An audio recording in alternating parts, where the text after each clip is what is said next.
Hello నమస్తే, నేను Ashok. Welcome to reality check. కూటమి 15 నెలల పాలన పూర్తి చేసుకున్నటువంటి నేపథ్యంలో చంద్రబాబు నాయుడు గారు కొన్ని కీలక నిర్ణయాలు తీసుకుంటూ వస్తున్నారు. మెయిన్గా ప్రైవేటీకరణకు సంబంధించిన అంశం మీద ఆంధ్రప్రదేశ్లో చాలా పెద్ద ఎత్తున రాజకీయంగా రచ్చ నడుస్తుంది. మెడికల్ కాలేజీల ప్రైవేటీకరణ కావచ్చు, అలాగే ప్రైవేట్ కంపెనీలకు ప్రభుత్వ భూములు ఇవ్వడం కావచ్చు, రాజధాని అమరావతికి సంబంధించిన అంశం కావచ్చు, దీని మీద పెద్ద విధంగా రాజకీయంగా కుట్ర నడుస్తుందంటూ కూడా వైసీపీ వాళ్ళు ఆరోపిస్తూ వస్తున్నారు. కూటమికి సంబంధించి ఏదైతే సంక్షేమం అమలు చేస్తామని చెప్పుకుంటూ మీరు అధికారంలోకి వచ్చారో ఆ సంక్షేమాన్ని సరిగా అమలు చేయట్లేదంటూ కూడా మాట్లాడుతూ వస్తున్నారు. అరకొరగా సంక్షేమాన్ని అమలు చేసి మొత్తం మేము ఇచ్చేసామని చెప్పేసి చంద్రబాబు నాయుడు గారు ప్రచారం చేయడము హాస్యాస్పదం అంటూ కూడా వైసీపీ నేతలు మాట్లాడుతూ వస్తున్నారు. ప్రస్తుతం మెడికల్ కాలేజీలకు సంబంధించిన అంశం కూడా పెద్ద ఎత్తున చర్చనీయాంశంగా మారుతుంది. ఒకవేళ మీరు టెండర్లు వేసి మెడికల్ కాలేజీలని ప్రైవేటీకరణ చేసినా మళ్ళీ నేను అధికారంలోకి వచ్చిన తర్వాత వాటిని రద్దు చేసి వాటిని ప్రభుత్వంలోకి తీసుకుంటామని చెప్పేసి మాజీ ముఖ్యమంత్రి జగన్మోహన్ రెడ్డి హెచ్చరిస్తూ వస్తున్నారు. ఇక మరోవైపు ఆరోగ్యశ్రీ పథకాన్ని పూర్తిగా ప్రైవేట్ పరం చేయడానికి కూడా ప్రభుత్వం నిర్ణయం తీసుకుంది.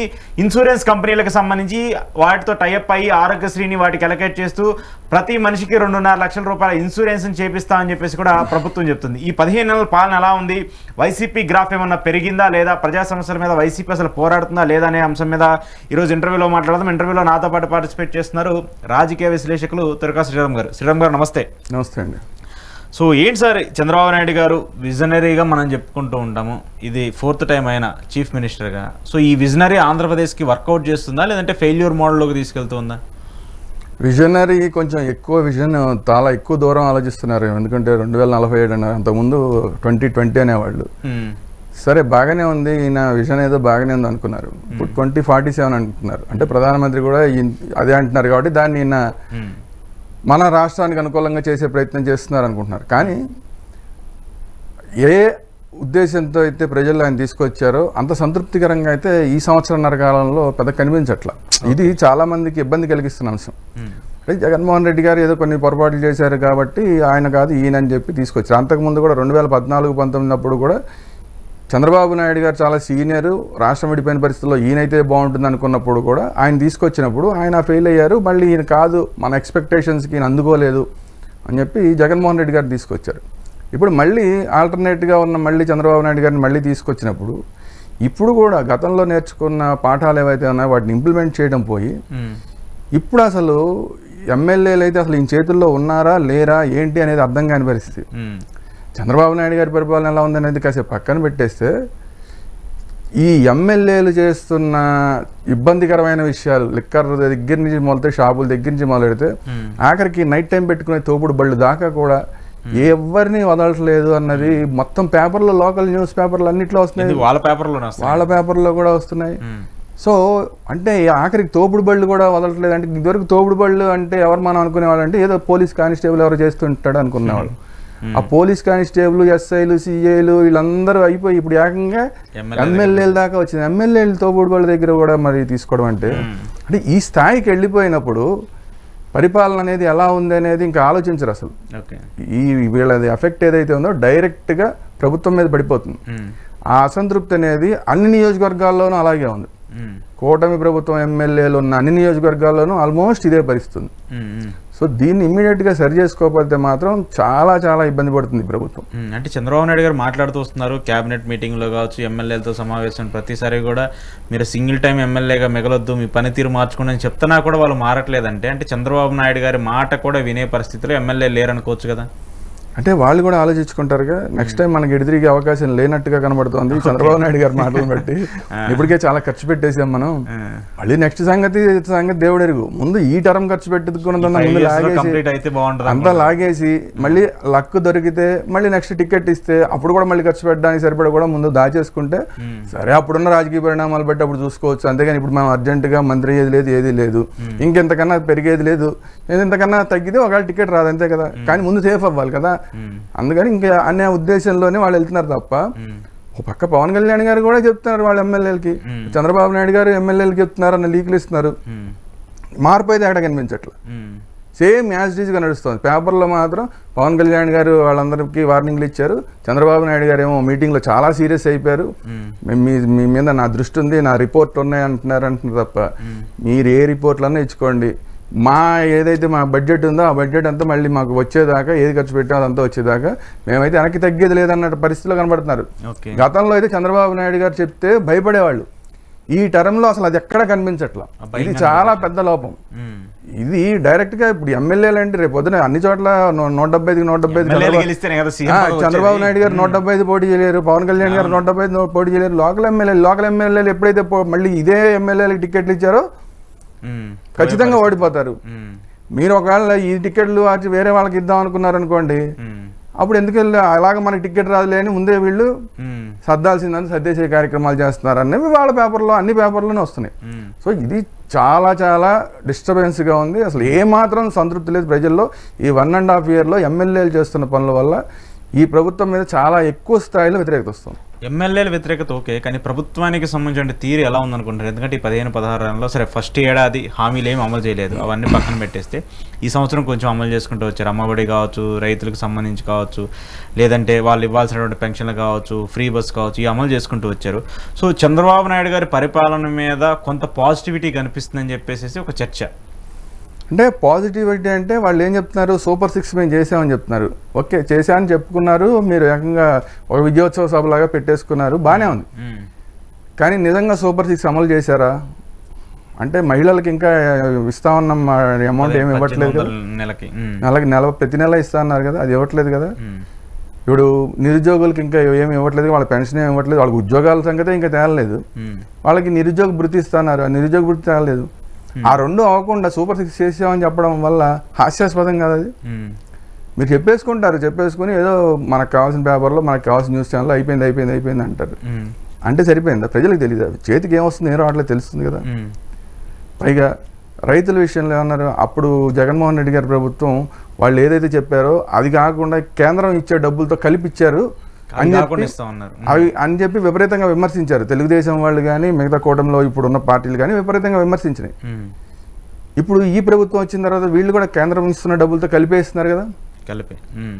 మరి ఆ రోజు జగన్మోహన్ రెడ్డి గారిని మీరు విమర్శించడం ఏమైనా మళ్ళీ అదే మీరు ఒకవేళ అది తప్పు అయితే ఇప్పుడు మీరు అదే తప్పు మీరు ఎందుకు చేస్తున్నారు? మీరు కేంద్రం ఇస్తున్న డబ్బులతో కల్పిస్తూ అన్ని అయిపోయిన పథకాలు అంటే ఎట్లా కుదురుతుంది? ఇది అడుగుతారు కదా, ప్రజలు అడుగుతారు. ఖచ్చితంగా ఆ గ్యాప్ కనిపిస్తూ ఉంటుంది, ఖచ్చితంగా కనిపిస్తుంది కదా. జగన్మోహన్ రెడ్డి గారు అన్ని ఫ్రీ పథకాలు ఇస్తున్నారు, బటన్ నొక్కుతున్నారు, ఫ్రీ అంటున్నారు. ఫ్రీలు ఇచ్చుకుంటూ పోతే శ్రీలంక లాగే అయిపోతుంది ఆంధ్రప్రదేశ్ అని చెప్పారు. ఇప్పుడు ఆ పెన్షన్లు అన్ని మీరు ఇంకొంచెం ఎక్కువ పెంచేస్తున్నారు కదా. వాళ్ళు 3,000 ఇస్తే మీరు 4,000 ఇస్తున్నారు. ఇట్లా అన్ని మీరు పెంచుకుంటూ ఇస్తున్నారు. అంటే జగన్మోహన్ రెడ్డి గారు 3,000 ఇస్తే శ్రీలంక అయిపోయింది, ఇప్పుడు మీ దగ్గర డబ్బులు లేకుండా శ్రీలంక అయిపోయింది అన్నప్పుడు మీ దగ్గర డబ్బులు లేకుండా మీరు 3,000 4,000 చేసి ఇస్తే శ్రీలంక కాకుండా అమెరికా అవుతుందా?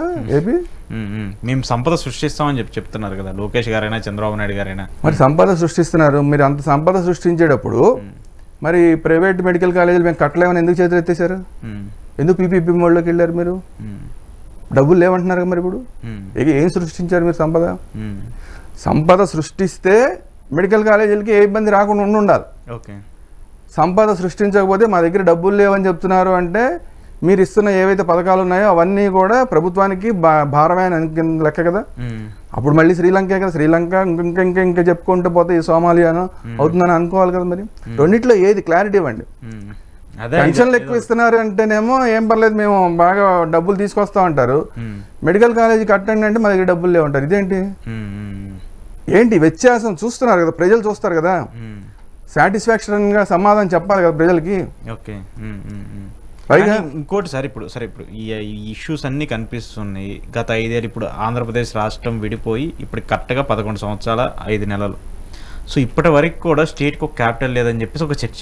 ఈ 10 ఏళ్ల పాటు జగన్మోహన్ రెడ్డి తప్పు చేశాడు, చంద్రబాబు నాయుడు గారు తప్పు చేస్తూ వచ్చారు. మళ్ళీ ఇప్పుడు దాన్నే పెద్ద ఎత్తున అమరావతి అనే ఒక దాన్ని తీసుకొచ్చి చంద్రబాబు నాయుడు గారు మాత్రమే చేయగలరు ఈ అమరావతిని, ఇంకెవరు వచ్చినా చేయలేరని చెప్పేసి మాట్లాడుతున్నారు.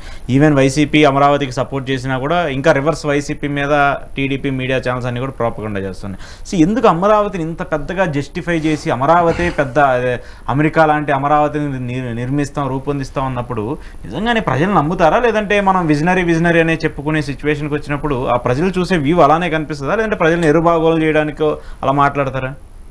ఇప్పుడు అమరావతి సరే వాళ్ళు ఓకే అనుకున్నారు, పని జగన్మోహన్ రెడ్డి గారు వైసీపీ సజ్జల రామకృష్ణ జగన్మోహన్ రెడ్డి గారు చెప్పలేదు అనుకో, సజ్జల గారు ఓకే దీనికి ఓకే అన్నారు అనుకుందాం కలిసి.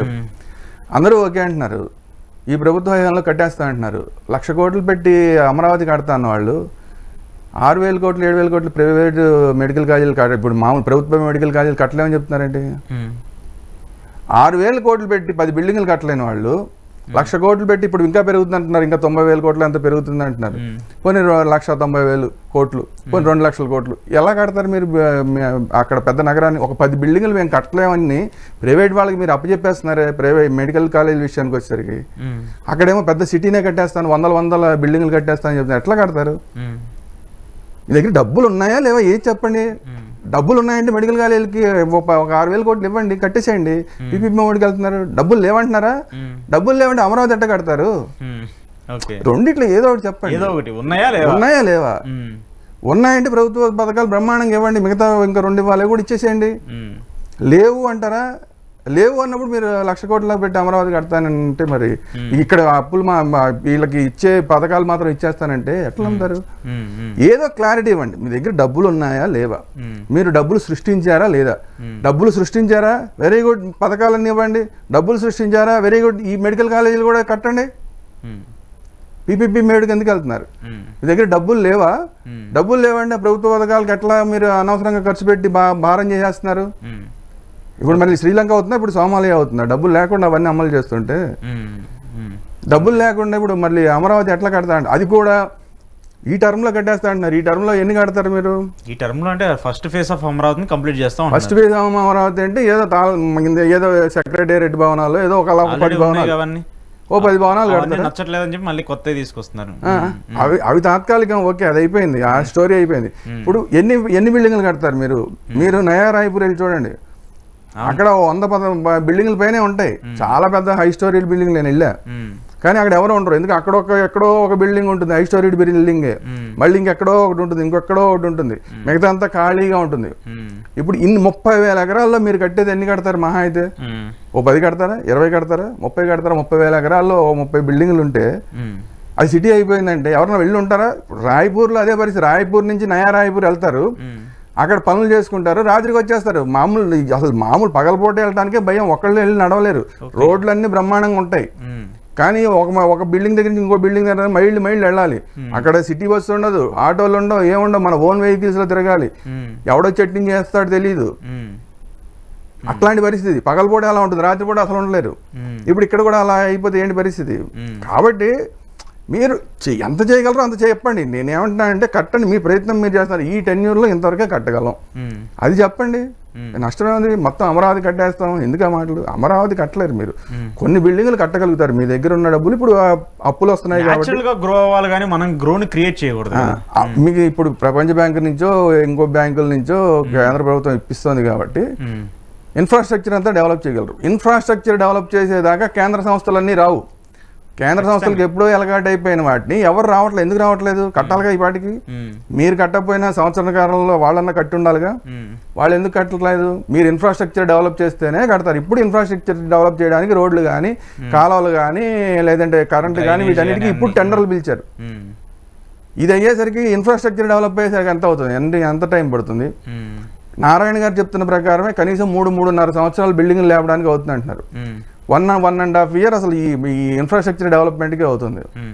అప్పటి నుంచి మళ్ళీ ఇంకో 3 ఏళ్ళు పోనీ, ఇది దీంతో కలిపి 3-3.5 సంవత్సరాలు మీ టెన్యూర్ అయిపోయింది. అంటే 10-15 బిల్డింగ్లు కట్టగలరు, ఇన్ఫ్రాస్ట్రక్చర్ డెవలప్ చేయగలరు, ఇంతే చేయగలరు. అదే చెప్పండి మీరు. మొత్తం అమరావతి కట్టేస్తామంటే ఎందుకు చెప్తున్నాను ఈ మాట అంటే, లాస్ట్ టైము 2014-19 మధ్యన వచ్చి చంద్రబాబు నాయుడు గారి ప్రభుత్వం ఏపీ అంటే అమరావతి పోలవరం అని చెప్పారు. ఇప్పుడు కూడా సేమ్ అదే చెప్తున్నారు. అప్పుడు కట్టలేకపోయారు, అమరావతి అవ్వలేదు, పోలవరం అవ్వలేదు, మీరు ఇబ్బంది పడ్డారు.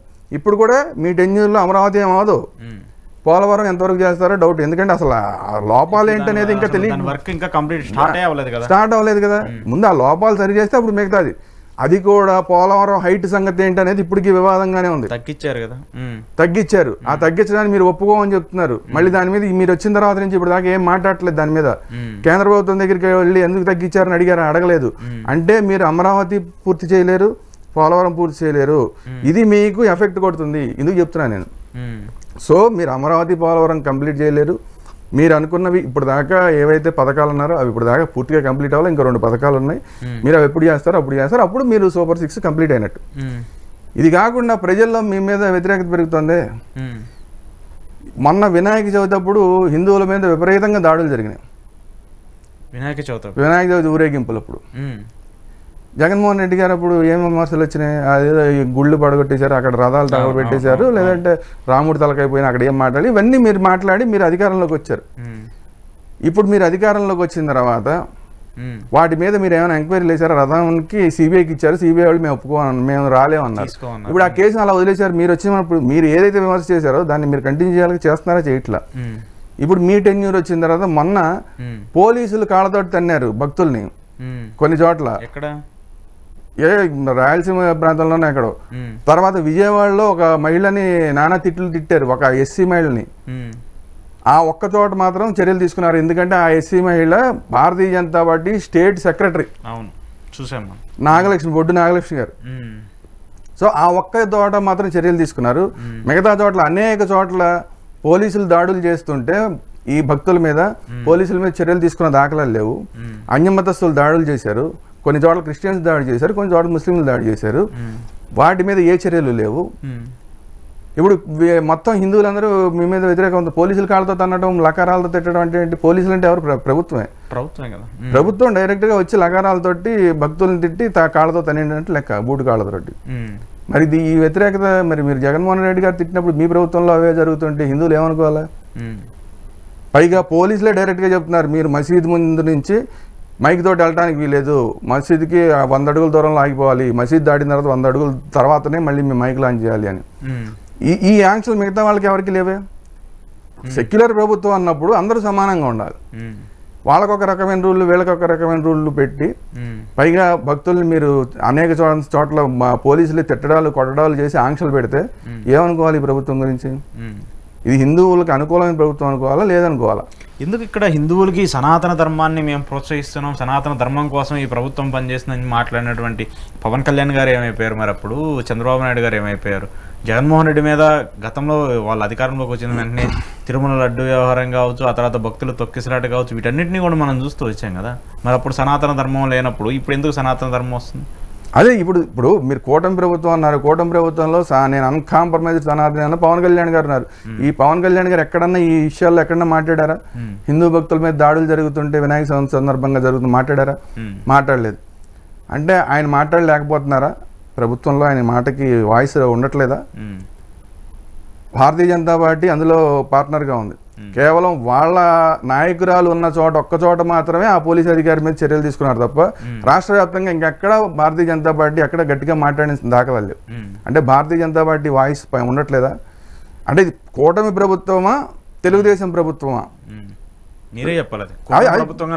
ప్రజలు ఇప్పుడు ఆలోచిస్తారు కదా, భక్తులు ఆలోచిస్తారు కదా, ఏంటి ఇదేంటి భారతీయ జనతా పార్టీ అంటే మన మీద మన కోసం పనిచేస్తే పార్టీ అనుకున్నాం, మన మీద ఇన్ని చోట్ల దాడులు జరుగుతుంటే ఎవరు మాట్లాడరు, ఏదో ఆవిడ ఒక్క దాని మీద నాగలక్ష్మి గారి మీద జరిగింది కాబట్టి దాని మీద మాట్లాడారు, అక్కడ ఒక్క చోట చర్యలు తీసుకున్నారు. మిగతా అంటే వాళ్ళ నాయకురాలకి జరిగితేనే తప్ప మిగతా భక్తులు కానీ హిందువులు కానీ భారతీయ జనతా పార్టీకి సంబంధం లేదా, లేదంటే భారతీయ జనతా పార్టీ వాళ్ళు అసలు ప్రభుత్వంలో మాట్లాడట్లేదా ఈ విషయాల మీద అనే క్వశ్చన్ వస్తుందా? అన్కాంప్రమైజ్డ్ సనాతని అన్న పవన్ కళ్యాణ్ గారు మాట్లాడకపోతే ఈయన మాట్లాడట్లేదా? మాట్లాడడానికి అవకాశం రావట్లేదా? మాట్లాడినా ఉపయోగం లేకుండా పోతుందా? వాల్యూ లేకుండా పోతుందా? ఏంటిది ఈ ప్రభుత్వం? ఏంటి ఇది కూటమి ప్రభుత్వమా, లేదంటే ఒక తెలుగుదేశం పార్టీ ప్రభుత్వం అన్న డౌట్లు వస్తాయిగా హిందువులకి. రాకుండా ఉండే లాగా చూసుకోవాల్సిన బాధ్యత మీది కదా. వీటన్నిటిని ప్రశ్నిస్తున్నారు ప్రజలు. ఈ ప్రశ్నలకి మీరు సమాధానం చెప్పాలి. సంవత్సరంన్నర కాలంలో ఇవన్నీ జరుగుతున్నాయి. జత్వానీ కేసు అన్నారు, జత్వానీ కేసు ఏమైందో ఎటు పోయిందో తెలియదు. పవన్ కళ్యాణ్ గారి విషయం తీసుకొస్తే ఆవిడ సుగాలి ప్రీతి కేసు అందరికన్నా ఫస్ట్ చెప్తాను, సుగాలి ప్రీతి కేసు ఇప్పటిదాకా రాలేదు. అంటే ఆయన చేద్దాం అనుకున్నారు, నేను చేద్దాం అనుకున్నాను కూడా చెప్తున్నారు. ఆవిడ కూడా చెప్పింది అన్నిటికన్నా ఫస్ట్ కేసు కింద తీసుకుంటారన్నారని. ఇప్పుడు దాకా అది ఏం అవ్వలేదు. ఎవరు టీడీపీ ఆపిందా? అది అది వాళ్ళు చెప్పాలి, కూటమి ప్రభుత్వం చెప్పాలి. అసలు పవన్ కళ్యాణ్ గారికి మాట్లాడే అవకాశం లేదా సుగాలి ప్రీతి కేసు మీద?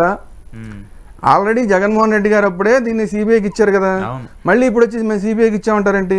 సిబిఐకి ఇచ్చామని ఆల్రెడీ ఇచ్చారు, ఇప్పుడు మళ్ళీ మీరు సిబిఐకి ఇచ్చామంటున్నారు. సిబిఐ ఇక్కడ చేస్తుందా లేదా? మీరు డబుల్ ఇంజన్ సర్కారు ఉంటే కనుక అన్ని పనులు అయిపోతాయంటున్నారు. పవన్ కళ్యాణ్ గారు మోస్ట్ ఇంపార్టెంట్గా తీసుకుంటా అన్న కేసులోనే డబుల్ ఇంజన్ సర్కారు ఉండి కూడా సిబిఐ ఇంకా రాలేదేమి? ఇది ప్రశ్నలు అడుగుతారు కదా. అంటే ఇది పవన్ కళ్యాణ్ గారు కావాలని చేయట్లేదా? పవన్ కళ్యాణ్ గారి మాట చెల్లుబాటు కావట్లేదా ప్రభుత్వంలో? ఇది అడుగుతారుగా.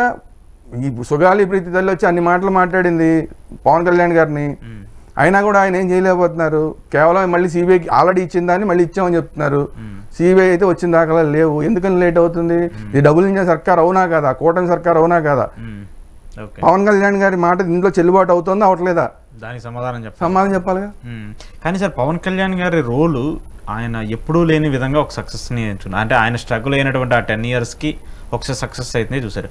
అంటే ఆ సక్సెస్ని ఎంజాయ్ చేసే మోడ్లో ఉన్నారా, లేదంటే ఇంకా పాలిటిక్స్ మనకి ఇట్లా చాలు, ఇలా కూటమితో పొత్తులో ఉంటేనే మనకి ఎన్నో కొన్ని సీట్లు వస్తాయి, అలా ఎదిగిపోదామని అలా ఒదిగిపోదామని ముందుకెళ్ళిపోతున్నారా? ఆయన పొలిటికల్ ఏదైతే ఆ పొలిటికల్ పార్టీగా పొలిటికల్ లీడర్గా ఆయన రాజకీయం చేసే తీరు అసలు ఏపీలో కనిపిస్తుందా? అదే ఇప్పుడు మీరు ఇన్ని అనుమానాలు, మీకు ఏవైతే అనుమానాలు వచ్చినాయి ఇప్పుడు ప్రజల్లో కూడా అవే అనుమానాలు వస్తున్నాయి. ఇప్పుడు కూటమి సర్కార్కి జగన్మోహన్ రెడ్డి గారి ప్రభుత్వం వద్దని చెప్పి ఈ కూటమికి ఇంతమంది వేశారు ఓట్లు. ఈ వేసిన వాళ్ళందరికీ ఇన్ని డౌట్లు వస్తున్నాయి. ఇది అసలు కూటమి ప్రభుత్వం అవునా కదా, ఒక పార్టీ ప్రభుత్వం నడుస్తుందా, పవన్ కళ్యాణ్ గారి మాట చెల్లుబాటు అవుతుందా అవట్లేదా, పవన్ కళ్యాణ్ గారు ఎంజాయ్ చేస్తున్నారా, పట్టించుకోవట్లేదా, సర్లే నెక్స్ట్ ఇంకొక 5-10 సీట్లు పెరిగితే చాలే అనుకుంటున్నారా? ఇలాగైతే కూటమి మీద విశ్వాసం పోతుంది. కూటమి మీద విశ్వాసం పోతుంది. కూటమి మీద ఇప్పుడు ఇంకొక కూటమి మెంబర్గా ఉన్న బీజేపీ ఏంటి మరి మిగతా వాళ్ళ గురించి మాట్లాడట్లేదేంటి? ఇవన్నీ జరుగుతుంటే కూటమి మీద విశ్వాసం పోతుంది. కూటమి మీద విశ్వాసం పోతే మళ్ళీ జగన్మోహన్ రెడ్డి గారు దీనిని ఈ ప్రజల్లో ఉన్న సమస్యలు ఏవైతే ఉన్నాయో వాటి మీద ఆయన ముందుకెళ్తే ఓకే, ఆయనేమో అసెంబ్లీకి వెళ్ళనంటున్నారు. ఇప్పుడు అసలు ప్రజాస్వామ్యం అంటే అధికార ప్రభుత్వం ఉండాలి, ప్రతిపక్ష పార్టీ ఉండాలి. ఇప్పుడున్న ప్రతిపక్ష పార్టీనేమో అసెంబ్లీకి వెళ్ళనంటుంది.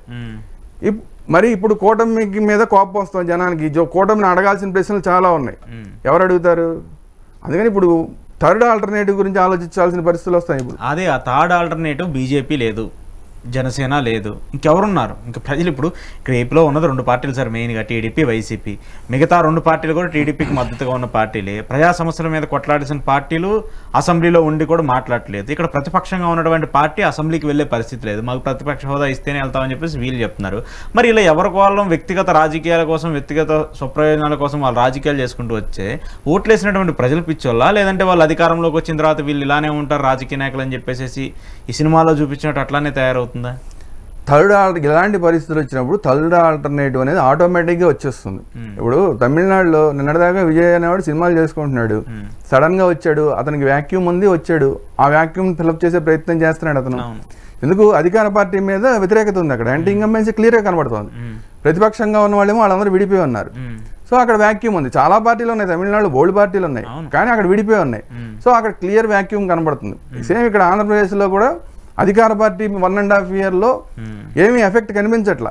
దేనికోసం అయితే తీసుకొచ్చారో ఆ ఎఫెక్ట్ ఏం కనిపించట్లా. పైగా హిందువుల్లో వ్యతిరేకత వస్తుంది. ఇప్పుడు మిగతావన్నీ కూడా ఇప్పుడు నేను చెప్పాను, చాలా విషయాలు చెప్పాను. సో ఇవన్నిటి వల్ల అధికార కూటమికి ఎవరైతే వేశారో వాళ్ళు ఏంటి మనం అనవసరంగా వేసామా ఏంటి అన్న విషయంలోకి వస్తున్నారు. వీళ్ళకి ఆల్టర్నేట్ ఏంటి? వీళ్ళందరూ జగన్మోహన్ రెడ్డి గారు వద్దనుకుని వీళ్ళకి వేసిన వాళ్ళు. ఇప్పుడు వీళ్ళకి ఆల్టర్నేట్ లేదు. జగన్మోహన్ రెడ్డి గారేమో నేను అసెంబ్లీకి వెళ్ళంటున్నారు, అక్కడ ప్రతిపక్షం లేకుండా అయిపోతుంది. సో ఖచ్చితంగా ఇక్కడ వ్యాక్యూమ్ క్రియేట్ అయిపోయింది. ఇంకా 3 పార్టీలు ఒకవైపు ఉన్నాయి, ఈ పార్టీ మాత్రం ఇటు ఉంది. ఇంకా ఉన్నది ఎవరో కాంగ్రెస్ పార్టీ ఉంది. కాంగ్రెస్ పార్టీ అసలు ఈ రాష్ట్రంలో ఉన్నా ఒకటే, లేకపోయినా ఒకటే, భవిష్యత్తులో కూడా రాదు. అందుకే అండి క్లియర్గా 3వ ప్రత్యామ్నాయానికి క్లియర్గా వ్యాక్యూమ్ ఏర్పడింది ఆంధ్రప్రదేశ్లో ఈరోజు. ఈ వ్యాక్యూమ్ని ఎవరైనా ఫిలప్ చేయొచ్చు, మీరైనా చేయొచ్చు, నేనైనా చేయొచ్చు, ఆయనైనా చేయొచ్చు, ఇంకోళ్ళైనా చేయొచ్చు. అది ఎవరు చేస్తారు? ఆటోమేటిక్గా వ్యాక్యూమ్ అక్కడ క్రియేట్ అయిపోయింది. అధికార పార్టీ మీద వ్యతిరేకత వచ్చేసింది 1.5 yearలోనే. ప్రతిపక్షం ఏమో దాన్ని అందుకోలేకపోతుంది. ఇట్లాంటి పరిస్థితుల్లో అంటే ఇంకోటి ఏంటంటే జగన్మోహన్ రెడ్డి గారి ఉన్న కేసులు కూడా ఉన్నాయి. ఇవన్నీ కూడా చాలా సస్పెన్షన్ క్రియేట్ చేస్తున్నాయి. దానివల్ల టోటల్గా వ్యాక్యూమ్ క్రియేట్ అయిపోయింది. ఈ వ్యాక్యూమ్ క్రియేట్ అయిన దగ్గర నుంచి ఎట్నుంచి అయినా ఎవరైనా రావచ్చు, ఎవరైనా వచ్చి ఫీల్డ్ క్లియర్గా ఉంది వాళ్ళందరికీ. కానీ పవన్ కళ్యాణ్ దాన్ని యూటిలైజ్ చేసుకోవచ్చు కదా, ఎందుకు యూటిలైజ్ చేసుకోలేకపోతున్నాడు? ఆయన నేను థర్డ్ ఆల్టర్నేటివ్గా నిలబడతాను, నేను అధికారాన్ని తీసుకొస్తాను, లేదంటే నేను ఇంకెన్నాళ్ళు ఒకరి కోసం ఊడిగం చేస్తాను, మనం ఎప్పుడు అధికారంలోకి రాకూడదని చెప్పేసి ఒక సామాజిక వర్గాన్ని రెచ్చగొట్టంటారా, లేదంటే ఆ సామాజిక వర్గాన్ని మోల్డ్ చేసి అంటారో. ఆయన ఇప్పుడు ఈ మేర డిప్యూటీ సీఎంగా ఉన్నారు, దాన్ని ఎందుకు ఆయన చేసుకోలేకపోతున్నారు? ఆయనకి ఇంకా చాలు అనుకుంటున్నారా? అది ఆయన చేతుల్లో ఉంది. ఇప్పుడు ఎప్పుడైనా సరే రాజకీయాలన్నీ ఇప్పుడు డైనమిక్గా ఉంటాయి. ఈ రోజు ఉన్నట్టే రేపు ఉండాలని లేదు. సంవత్సరాల క్రితం కూటమి లేదు, ఇప్పుడు కూటమి వచ్చింది, మళ్ళీ సంవత్సరాల తర్వాత ఏంటో తెలియదు మనకి. ఉండొచ్చు, ఉండకపోవచ్చు. అందుకే రాజకీయాలు డైనమిక్గా ఉంటాయండి. ఒకవేళ ఈ ముగ్గురు అలాగే కలిసే ఉన్నారనుకోండి, వెళ్ళండి కూడా సమిష్టిగా మీరు ప్రజా వ్యతిరేకతను ఎదుర్కోండి, ఇంకో కొత్త వాళ్ళు వచ్చి ఈ వ్యాక్యూమ్ని ఆక్యుపై చేస్తారు. ఆ కొత్త వాళ్ళు ఎవరైనా కావచ్చు. అది ఇప్పుడు ఆ ఫేస్ అనేది ఇప్పుడు మనకు క్లియర్ కనబడదు. ఆయన వస్తాడా, ఈయన వస్తాడా, ఇంకొక మామూలుగా జూనియర్ ఎన్టీఆర్ వస్తారా, వీళ్ళు కాదు. ఎవరు వస్తారు ఏంటి ఇవన్నీ కాదు. వ్యాక్యూమ్ క్రియేట్ అయినప్పుడు ప్రజలే ఆటోమేటిక్గా ఆ వ్యాక్యూమ్ని ఫిలప్ చేసుకుంటారు. దాన్ని ఎవరో ఒకళ్ళు క్యాష్ చేసుకుంటారు. హెడ్ ఫేస్ అనేది కనబడదు ప్రస్తుతానికి. ఇంకా 1.5 year అయింది. జగన్మోహన్ రెడ్డి గారు రివైవ్ అవ్వడానికి సరిపోదు ఈ టైము. 1.5 year అయింది. వాళ్ళ మీద వ్యతిరేకత కూడా 1.5 yearలో ఇప్పుడు ఇంత వ్యతిరేకత వచ్చేసింది. ఇంకా 3.5 సంవత్సరాలు రాజకీయాల్లో ఉంది. ఇంకా దీని మీద ఈ ప్రజలు ఏ డిసిషన్ తీసుకోవాలన్నా కూడా ఇంకా 3.5 సంవత్సరాలు ఉంది. ఈ 3.5 సంవత్సరాల్లో ఏదైనా జరగచ్చు. ఈ ఫిలప్ చేయడానికి ఏదైనా మంచి ఫేస్ కూడా రావచ్చు. ఏ ఫేస్ రాకపోయినా సామాన్యుడు ఎవడో రావచ్చు. ఇప్పుడు యూత్లోనే మనకి ఇప్పుడు అస్సాం గణపరిషత్ ఉండదండి, ప్రఫుల్ల కుమార్ మహంత, ఆయన విద్యార్థి నాయకుడు. ఇలాంటి ఉద్యమాల్లోనే నుంచే వచ్చాడు. ఇప్పుడు మనకి మెడికల్ కాలేజీలకు సంబంధించి ఇష్యూ జరుగుతోంది. ఇలాంటి ఫ్లేరప్ అయ్యి ఏ విద్యార్థి నాయకుడు రావచ్చు. లేదంటే ఆల్రెడీ రాజకీయాల్లో ఉన్న వాళ్ళు ఎవరో ముందుకు రావచ్చు. లేదా మీరు మామూలుగా బయట చర్చ జరుగుతున్నారు జూనియర్ ఎన్టీఆర్ రావచ్చు. ఇంకో XYZ ఎవరైనా రావచ్చు.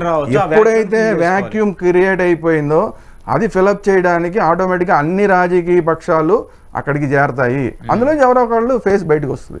అది ఎప్పుడు ఏంటి అనేది తెలియదు. కానీ అనుకోకుండా ఎక్కడా లేదు. ఇప్పుడు మీరు ఏ రాష్ట్రాన్ని తీసుకోండి, ఇంత వ్యాక్యూమ్ ఎక్కడ క్రియేట్ అవ్వాల.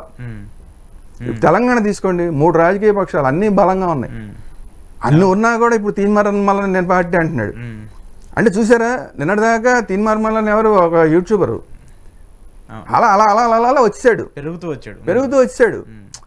అసలు వ్యాక్యూమ్ లేని చోట ఇక్కడ ఇన్ని పార్టీలు పోటీ పడుతుంటేనే నాకు ఒక స్థానం కావాల్సి అని చెప్పి ఒకళ్ళు పోటీ పడుతున్నారు.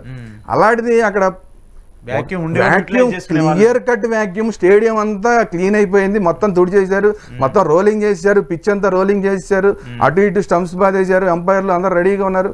వచ్చి బ్యాటింగ్ చేయడమే ఆలస్యం అక్కడ. అది పరిస్థితి అక్కడ ఏపీలో. ఎందుకైనా అసెంబ్లీకి వెళ్ళాలంటున్నాడు, వీళ్ళేమో తప్పులు చేస్తున్నారు. ఆటోమేటిక్గా వ్యాక్యూమ్ క్రియేట్ అయిపోతుంది. సో ఎవరో ఒకళ్ళు వస్తారు, ఎవరో ఒకళ్ళు బ్యాటింగ్ స్టార్ట్ చేస్తారు, ప్రజలు వాళ్ళ వెనకాల ఉంటారు. మీరు తప్పులు చేయకుండా, ఇప్పటికైనా తప్పులు చేయకుండా ఉంటే, మీరు సరిదిద్దుకుంటే మీరు సర్వైవ్ అవుతారు.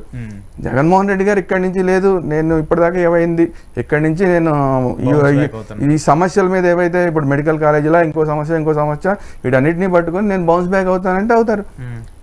ఏది కాకపోతే ఆటోమేటిక్గా ప్రజల మూడో ప్రత్యామ్నాయం తెచ్చుకుంటారు. ఏంటి సార్ కంక్లూడ్ చేస్తే ఒక పాయింట్ చెప్పండి. ఈ వైసీపీకి ఎందుకంటే 11 స్థానాలకు పడిపోయింది, ఇంకా లేదు, ఇంకా పతనం అయిపోయింది, ఇంకా రారు, ఇదే మెయిన్గా కూటమి చేసేటంతా కామెంట్స్ అంతా ఇదే. ఆ వ్యాక్యూమ్ కానీ మీరు ఇంత వ్యాక్యూమ్ ఉందంటున్నారు. ఆల్రెడీ వైసీపీకి 40% ఓటు బ్యాంక్ కన్సిస్టెంట్గా స్ట్రాంగ్గా ఉంది. సో ఎంతో కొంత కొంచెం యూటిలైజ్ చేసుకుంటే ప్రభుత్వం మీద వ్యతిరేకత ఈ 5 ఏళ్లలో వస్తుంది. దీన్ని యాడ్ ఆన్ చేసుకొని వైసీపీ ముందుకెళ్లే ఛాన్స్ ఏమైనా ఉంటుందా? మళ్ళీ పడి లేచేలాగా వైసీపీ నిలబడే శక్తి ఆంధ్రప్రదేశ్లో కనిపిస్తూ ఉంటుందా? అదే ఆ నాయకత్వం మీద ఉంటుంది. అంటే జస్ట్ మీరు జనాలు వ్యూ చూసినప్పుడు మీరు జనాల్లో తిరుగుతూ ఉంటారు కాబట్టి వైసీపీలో కూడా ఎందుకంటే స్ట్రాంగ్నెస్ ఉంది, బేస్గా లీడర్లు ఉన్నారు, ప్రతి కాన్స్టిట్యున్సీకి నియోజకవర్గాలకు సంబంధించిన లీడర్లు ఉన్నారు కాబట్టి వాళ్ళు దాన్ని యూటిలైజ్ చేసుకుని మళ్ళీ ప్రజలు జగన్మోహన్ రెడ్డి వస్తే బాగుండు అనేటువంటి సిచ్యువేషన్లో ఏమైనా ఆలోచిస్తున్నారా?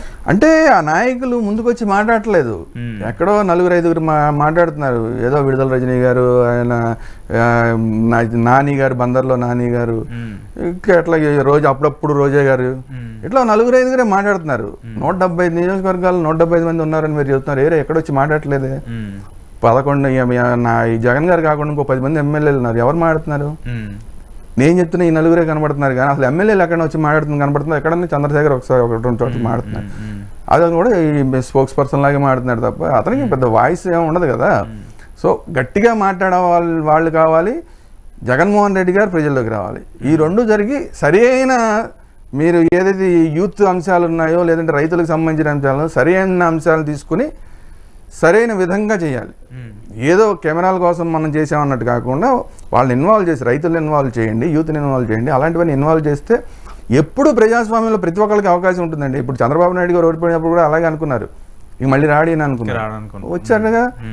అది వాళ్ళ చేతుల్లో ఉంటుంది. వాళ్ళు దాన్ని ఎలా మలుచుకున్నారు, ఏంటి, తప్పులు చేయకుండా, తప్పుల నుంచి ఏం గుణపాఠం నేర్చుకున్నారు, భవిష్యత్తులో తప్పులు చేయకుండా ఉంటారా, ఇది ప్రజలు ప్రతి నిమిషం గమనిస్తారు. ప్రజలు ఇప్పుడు అధికారంలో రాగానే ఏమవుతుందంటే మన ఎవడు చూడలే అనుకుంటారు, కానీ ప్రతి నిమిషం వాళ్ళని చూస్తుంటారు, వీళ్ళని చూస్తుంటారు. అందువల్ల ప్రజాస్వామ్యంలో ప్రతి ఒక్కరికి అవకాశం ఉంటుంది. వాళ్ళ అవకాశం ఉపయోగించుకుంటే వాళ్ళు నిలబడతారు, వాళ్ళ అవకాశం లేకపోతే కొత్త వాళ్ళు కొత్త నీరు వచ్చి పాత వాటిని కొట్టేస్తుంది.